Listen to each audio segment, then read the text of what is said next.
வணக்கம். நான் ஒரு ஃபிசிக்ஸ் ஸ்டூடெண்ட். இந்த வீடியோ தமிழ்நாட்டினுடைய சயின்டிஃபிக் ஃபார்வர்ட்னஸ் பற்றி தெரிஞ்சுக்கிறதுக்காக எடுக்கப்பட்டது. நீங்கள் எல்லாரும் சென் பற்றி கேள்விப்பட்டிருப்பீங்க. The European organisation for nuclear research, world's largest particle physics laboratory. ஐரோப்பிய அணு ஆராய்ச்சி கழகம் அதனுடைய அலுவலக வாசல்ல நம் சிதம்பரம் நடராஜர் கோவில் சிலையை வைத்திருக்கிறார்கள். ஏன் அந்த இடத்துல நடராஜர் சிலையை வைத்திருக்காங்க அப்படின்றத தெரிஞ்சுக்கணும்னா முதல்ல நம்ம சென் பத்தி முழுமையா தெரிஞ்சுக்கணும்.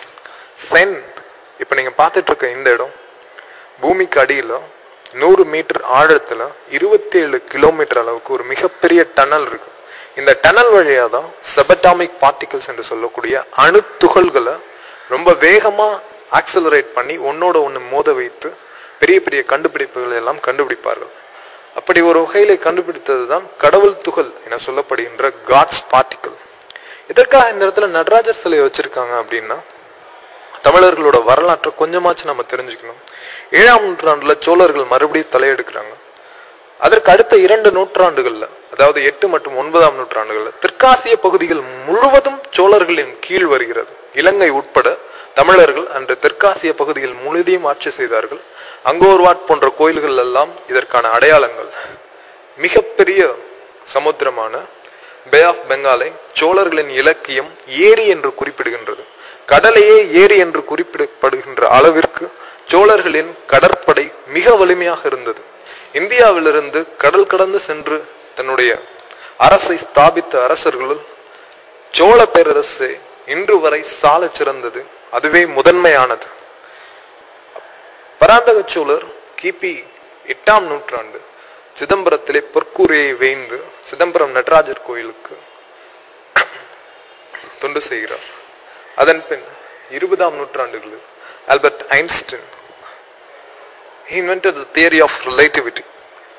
So with the theory of relativity we can transfer 5 minutes into 5 lakh years. அதே போன்று 5 லட்சம் வருடங்களை 5 நிமிடங்களாகவும் மாற்ற முடியும்.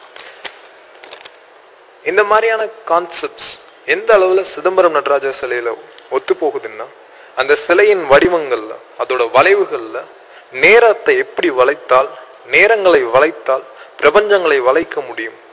5 லட்சம்.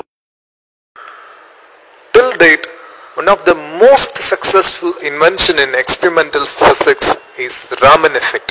Sir C V Raman India சுதந்திரம் அடைவதற்கு முன்பாகவே நோபல் பரிசு பெற்றவர்.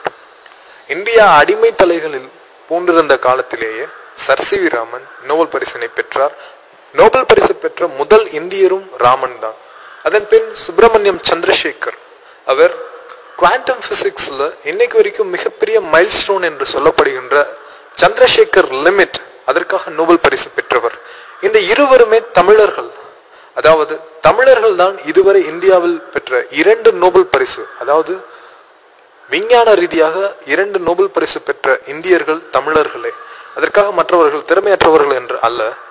தமிழர்களின் கலாச்சாரத்திலும் தமிழர்களின் கலைகளிலும் அறிவியல் ஒன்றோடு ஒன்றாக பிணைந்திருப்பதின் அடையாளம் தான் இது. ஒரு நாடு அடிமை நாடாக இருக்கும் பொழுதே அதிலிருந்து ஒருவர் நோபல் பரிசு என்று சொல்லப்படுகின்ற மிகப்பெரிய பரிசினை பெறுகின்றார். மிகப்பெரிய கண்டுபிடிப்புகளை பெரிய பெரிய கூடாரங்கள், பெரிய பெரிய விஞ்ஞான கூடாரங்கள் வைத்து, பெரிய பெரிய யந்திரங்களை வைத்து கண்டுபிடிக்க வேண்டியவைகளை எப்படி ஒரு அடிமை நாடுகளிலே எந்த ஒரு வசதியும் இல்லாமல் கண்டுபிடிக்கிறார்கள் என்று ஆங்கிலேயர்கள் வியக்க, உலகமே வியக்க, தமிழரின் கலாச்சாரம் அன்றிலிருந்து இன்று வரை அறியப்படுகின்றது. அதில் ஒன்றுதான் நம் சிதம்பரம் நடராஜர் சிலை சென் வாசலிலே இருப்பதும். ஆனால் 1950களுக்கு பிறகு இந்த திராவிட கட்சிகள் ஆட்சிக்கு வந்ததினால் தமிழர்களின் கலாச்சாரமும் கலைகளும் அழிக்கப்பட்டு விட்டன. தமிழ் மொழியின் பெயரால் ஆட்சிக்கு வந்த இந்த திமுகவும் அதிமுகவும் இதர திராவிட கட்சிகளும் தமிழ் மொழியை வளர்க்கிறேன் என்ற போர்வையில் தமிழ் கலைகளையும் கலாச்சாரத்தையும் கிடப்பில் போட்டு விட்டார்கள். 1967க்கு பிறகு, அண்ணாவின் ஆட்சிக்கு பிறகு, அண்ணாவின் சகாப்தம் முடிந்த பிறகு, அந்த பெரும் இழப்பிற்கு பிறகு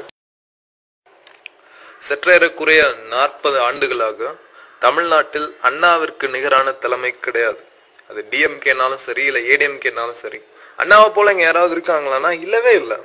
ஆரியர்களை வெறுப்பதோடு திராவிட கட்சிகள் எல்லாம் நிறுத்தி இருக்கலாம். அவங்க பிராமின்ஸோ இல்ல அவங்களோட அந்த வர்ணாசிரம கொள்கைகளை பத்தியோ விவரிச்சதுலயோ இல்ல அதை கண்டிச்சதுலயோ எந்த ஒரு குற்றமும் கிடையாது.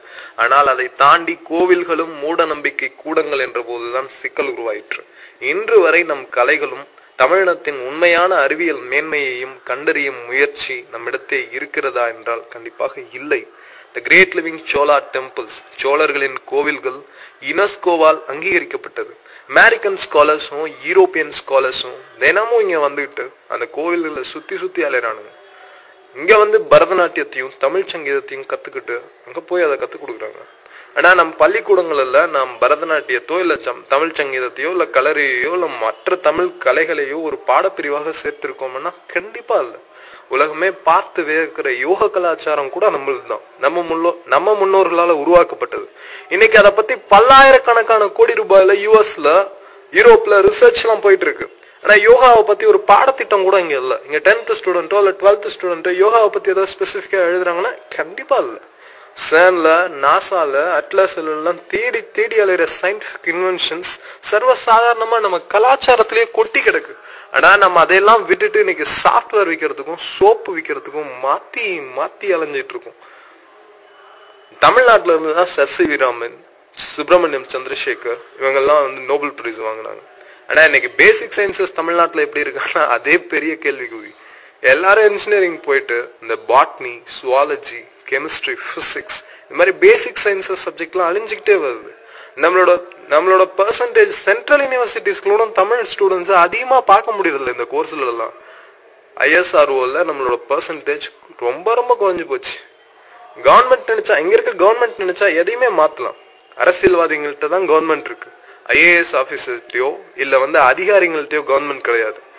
அரசியல்வாதிகள் தான் இன்னைக்கு வரைக்கும் அரசாங்கத்தை கையில வச்சிருக்காங்க.